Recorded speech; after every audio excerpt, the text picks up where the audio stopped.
రేవంత్ రెడ్డి రానున్న నేపథ్యంలో ఇటు అధికార యంత్రాంగం మొత్తం కూడా అన్ని ఏర్పాట్లు చేసింది.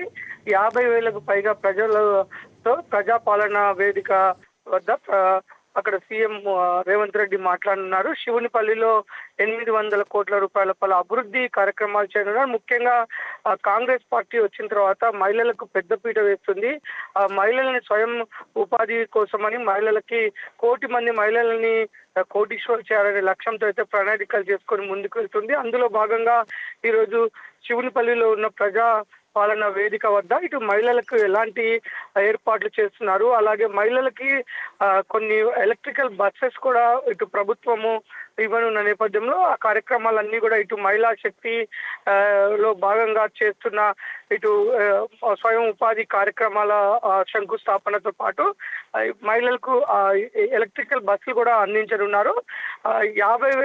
50,000 మంది పైగా ప్రజలు ఈ యొక్క కార్యక్రమంలో పాల్గొన్నారు. అందుకోసమని ఈరోజు మధ్యాహ్నం 12 నుంచి తర్వాత హైదరాబాద్ నుంచి హెలికాప్టర్ లో శివునిపల్లికి చేరుకుంటారు. శివునిపల్లి చేరుకొని ప్రజాపాలన వేదిక వద్ద ప్రజలతో తను ఈ కాంగ్రెస్ ప్రభుత్వం చేస్తున్న మంచి పనులు, ఏదైతే కాంగ్రెస్ ప్రభుత్వం వచ్చిన తర్వాత చేస్తున్న అభివృద్ధి మొత్తం కూడా ఎలా ఉంది, ముఖ్యంగా శివునిపల్లి గ్రామంలో ఈ ప్రభుత్వం వచ్చిన తర్వాత ఎలాంటి కార్యక్రమాలు చేశారు అని ప్రజలతో స్వయంగా ఇంటరాక్ట్ అవ్వనున్నారు. ఈ నేపథ్యంలో ఇటు జనగామ కలెక్టర్ రిజ్వాన్ బాషా కానీ, ఇటు కమిషనర్ వరంగల్ కమిషనర్ రణ్ప్రీత్ సింగ్ వీరందరూ కూడా అన్ని ఏర్పాట్లు అయితే చేశారు. భారీగా 50,000కు పైగా ప్రజలు రానున్న నేపథ్యంలో ఇటు ప్రజలకు ఎలాంటి ఇబ్బంది జరగకుండా ఇటు ట్రాఫిక్ నియంత్రణతో పాటు వారికి ఎండలు బాగా తీవ్రంగా ఉన్న నేపథ్యంలో ఇటు మజ్జిగ మంచినీళ్ళతో పాటు వారికి ఎలాంటి ఇబ్బందులు కలగకుండా అయితే ప్రభుత్వ యంత్రాంగం అన్ని ఏర్పాట్లు చేసింది. ముఖ్యంగా స్టేషన్ గన్పూర్ ప్రస్తుత ఎమ్మెల్యే మన కడియం శ్రీహరి కూడా తను గత 3 రోజుల నుంచి కూడా దగ్గర ఉండి కార్యక్రమాలు అయితే చేశారు. భారీగా ప్రజలు రానున్న నేపథ్యంలో అయితే అన్ని ఏర్పాట్లు కూడా కడియం శ్రీహరి కూడా గత వారం రోజుల నుంచి కూడా ప్రజా సమీకరణలో కూడా వారు అన్ని జాగ్రత్తలు తీసుకుంటూ ప్రజలు భారీగా ఈ యొక్క సభకు వచ్చి ప్రభుత్వం చేస్తున్న మంచి ఏదైతే అభివృద్ధి ఉందో అది ఇటు ప్రతిపక్షాలకి తెలిసే విధంగా చేస్తున్నారు. అందులో భాగంగా ఈ కార్యక్రమాన్ని అడ్డుకునే అవకాశం ఉన్న నేపథ్యంలో ఇటు బీఆర్ఎస్ పార్టీ నాయకులతో పాటు కొంతమందిని హౌస్ అరెస్ట్ కూడా చేస్తున్న పరిస్థితి. ఉదయం నుంచే వారిని కొంతమందిని ఇటు అరెస్ట్ చేస్తున్నారు. అంతేకాదు మాజీ ఉప ముఖ్యమంత్రి ఎవరైతే స్టేషన్ గన్పూర్ బీఆర్ఎస్ సీనియర్ నాయకుడు ఉన్నాడో డాక్టర్ రాజయ్యను కూడా ఇటు హౌస్ అరెస్ట్ చేశారు.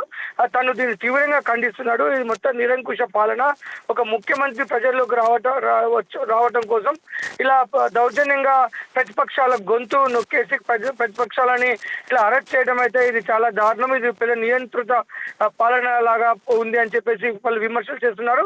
ఏది ఏమైనా ఈ రోజు ముఖ్యమంత్రి స్టేషన్ గన్పూర్ లో చేసి అభివృద్ధి 800 కోట్లకు పైగా అభివృద్ధి కార్యక్రమాలకు శంకుస్థాపన చేయనున్న నేపథ్యంలో ఇటు కాంగ్రెస్ కార్యకర్తలు అయితే, కాంగ్రెస్ పార్టీ లీడర్లు అయితే ఉమ్మడి జిల్లా వ్యాప్తంగా కూడా మంచి జోష్ మీద ఉన్నారని చెప్పుకోవచ్చు.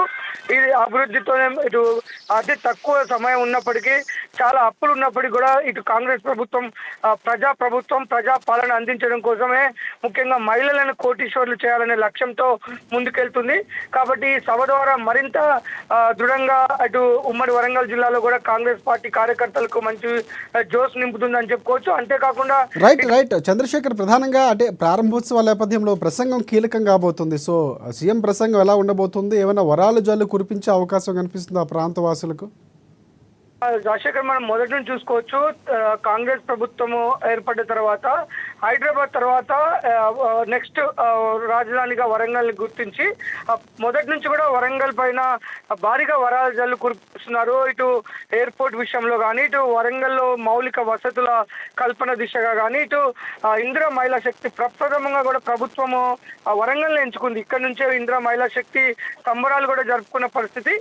ఒకటే కాన్సెప్ట్ వాళ్ళు ఫస్ట్ అని చెప్తుంది, మహిళలు ఎప్పుడైతే స్ట్రాంగ్ ఉంటారో, మహిళలు ఎప్పుడైతే ఆర్థికంగా వారు ఎదుగుతారో ఆటోమేటిక్ గా రాష్ట్రం మొత్తం కూడా అన్ని కుటుంబాలు కూడా డెవలప్ అవుతాయి అనే కార్యక్రమంతో వినూత్నంగా ఇటు మహిళా శక్తి క్యాంటీన్లు కానీ, ఇటు కొన్ని స్మాల్ స్కేల్ ఇండస్ట్రీస్ కానీ ఇటు సౌరశక్తి కూడా మహిళల ద్వారానే సౌరశక్తి ఉత్పాదక కేంద్రాలను కూడా మహిళలకి నిర్వహణకి ప్రభుత్వము ఇవ్వనున్నది. అందుకోసం బ్యాంకర్లతో కూడా చర్చలు జరిపి మొదటి పీట అయితే మనం చూడొచ్చు ఆర్టీసీలో ఎలక్ట్రికల్ బస్ సర్వీస్లని పునరుద్ధరించిన తర్వాత అది మహిళలకే ఇవ్వాలి. మహిళల ద్వారానే మహిళలకి బ్యాంక్ గ్యారంటీ ద్వారా వారికి ఎలక్ట్రికల్ బస్సెస్ సమకూర్చి ఆ బస్సులతోని ఆర్టీసీలో నడిపి మహిళలకి స్వయం ఉపాధికి తోడ్పడాలని ఒక వినూత్నంగా మహిళలకి అయితే అన్ని రకాలుగా చేస్తున్నారు. దాంట్లో మొదటిగా ఉమ్మడి వరంగల్ జిల్లానే ఎంచుకోవటం, ఇక్కడ నుంచి రాష్ట్ర వ్యాప్తంగా అన్ని కార్యక్రమాలు ఉన్నది.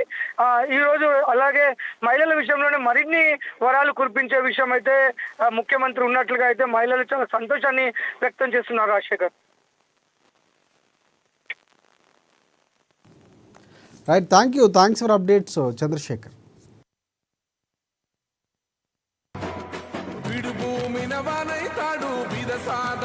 ఇదేమి రాజ్యం, పోలీసు రాజ్యం, దొంగల రాజ్యం, దోపిడీ రాజ్యం, నిరంకుశ రాజ్యం. ఈరోజు ప్రజాపాలన పేరుతోటి ప్రజలను మభ్యపెట్టి అనేక హామీలు ఇచ్చి ఏ ఒక్క హామీ నెరవేర్చకుండా ఈరోజు తగుదునమ్మా అని చెప్పేసి 15 నెలల కాలంలో గణపురం నియోజకవర్గంలో తట్ట మట్టి తీయలే, పైసా బిల్లు చెల్లించలే.